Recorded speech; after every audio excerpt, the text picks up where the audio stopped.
What is up, everybody? Just here with a quick video. Didn't want to leave you guys hanging with a non-video of NAMOR Volume 3. Let me just pull this up right over here. I finished it late last night, almost like until 1 in the morning. I mean, like somewhere around 12 midnight. I just wanted to get it done quickly because tomorrow Amazing Spider-Man Volume 10 comes. I'm debating whether I should just move forward with the next book, which is Sergeant Fury Volume 1, or just wait until tomorrow. But I don't want to break my consecutive days of reading epics. It's like every day and 5-10 issues a day. That way I can just bang them out quickly. So that's why. So the next book I'm gonna read is gonna be the Sergeant Fury volumes 1 and 2, and then Amazing Spider-Man Volume 10. Just because. But anyway, I'm not here to talk about that. I'm here to talk about this. Volume 3 of NAMOR, Who Strikes for Atlantis, collecting issues 4 to 27. And that's 24 issues from 1968 to 1970. All issues written by Roy Thomas and artwork by John Buscema, his brother Sal Buscema, Marie Severin, a woman, like actually getting to do artwork, and she actually does a very good job of it. Hats off to Marie Severin. Marie Severin and John Buscema did the bulk of the issues, but every now and then there was Sal Buscema did the last 3, so like 25, 26, 27. Gene Colan, the great Gene Colan, was also throwing some artwork in there. Who else? I gotta cheat, guys. I can't do this off the top of my head. Roy Thomas was the writer, Marie Severin, John Buscema, Gene Colan, Sal Buscema, and Jack Katz. Who that? Who this? All right.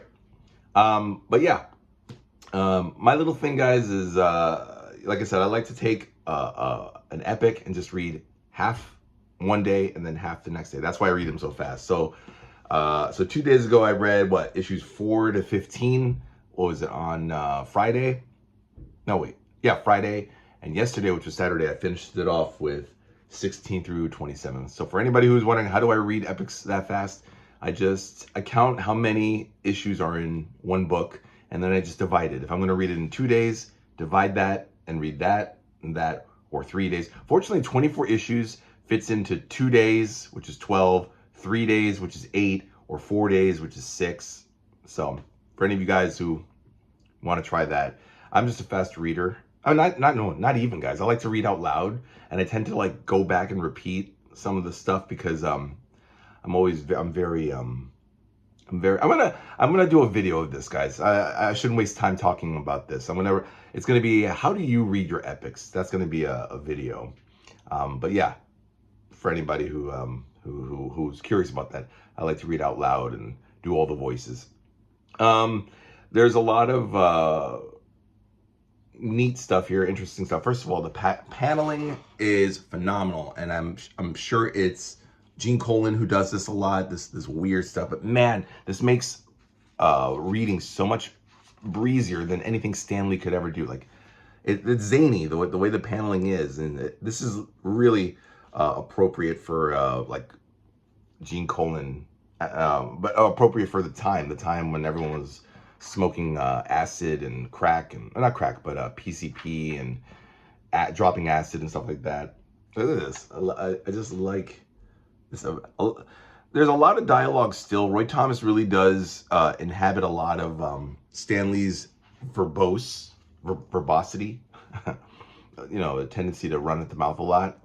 But at least nothing is like, it's the 60s, G. Willikers, I really enjoy Namor's haughty personality. Just unhand me. How dare you put your hand on the son of the royal blood, and Imperious Rex and all that good stuff.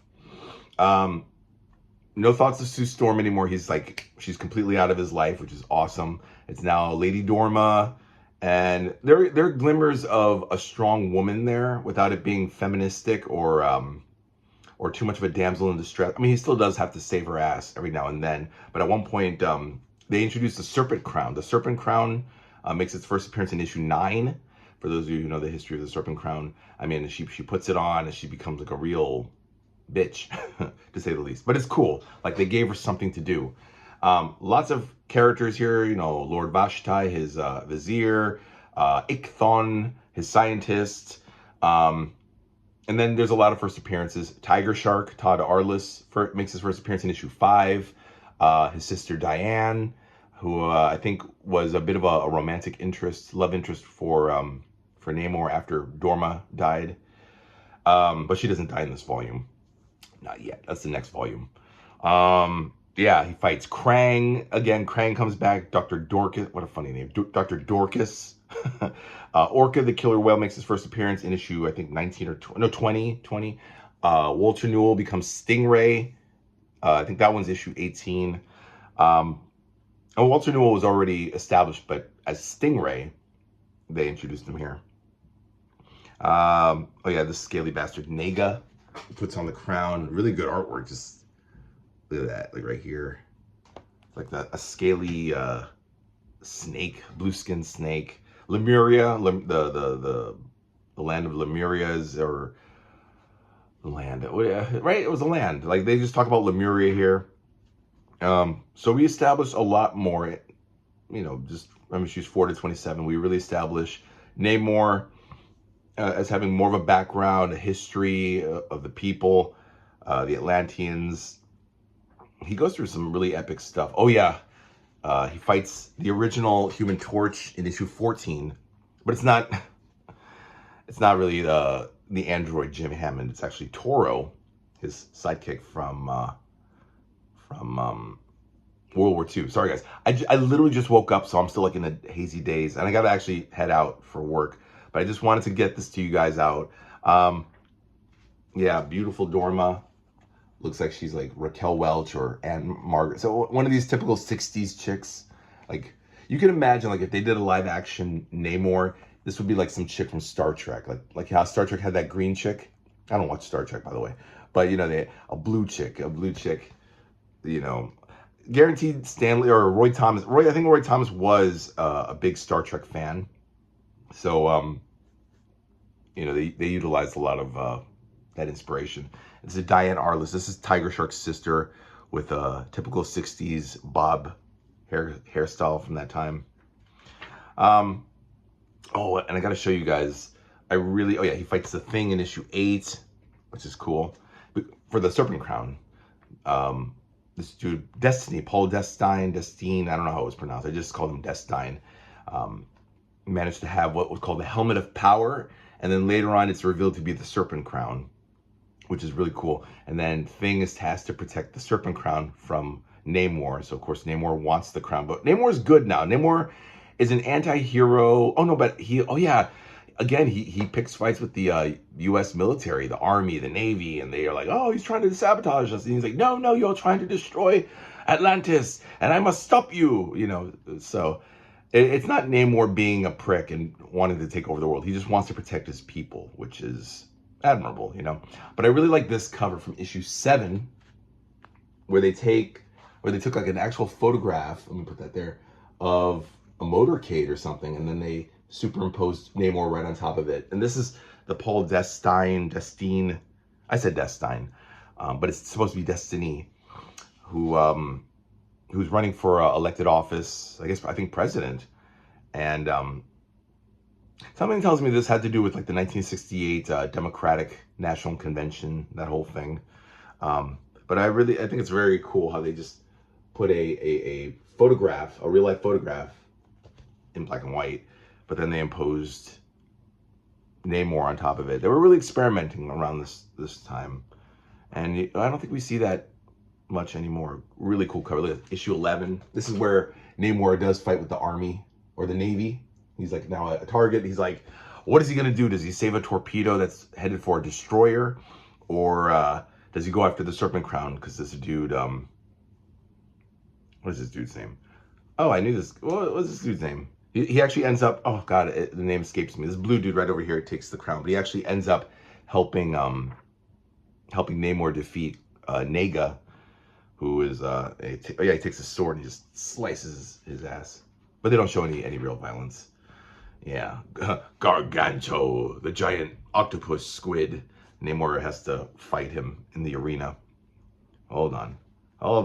His name is Carthon. Okay, I had to look. Carthon the Quester. That was his name. Carthon the Quester helps Namor kill Nega. Carthon gave Nega the crown, and he's like, "Oh shit, maybe I shouldn't have done that. You're actually not a good guy." Oh, yeah, right there. He just takes his sword and he goes thwack, and Nega's like, "Ah!" Look at that. This is the face right there where my finger is. Is it? Ah! I love that. And he's like, "Oh, I did it. I'm a coward. I struck him down." But it's so cool. What an awesome moment. There's a lot of good stuff here. Cover 14 where he fights supposed Human Torch, but it's really Toro. You know, I don't know what I like better, guys, the covers or the interior art. But you guys let me know in the comments. Look at that. One last. I just gotta right here. It's really cool. 60s stuff.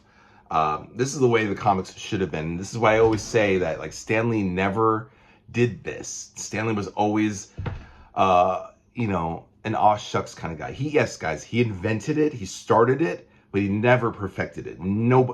Stan Lee never perfected anything. It took guys after him to make what Marvel is today, for better or for worse, whatever you want to think. I mean, I don't really care much for modern stuff, but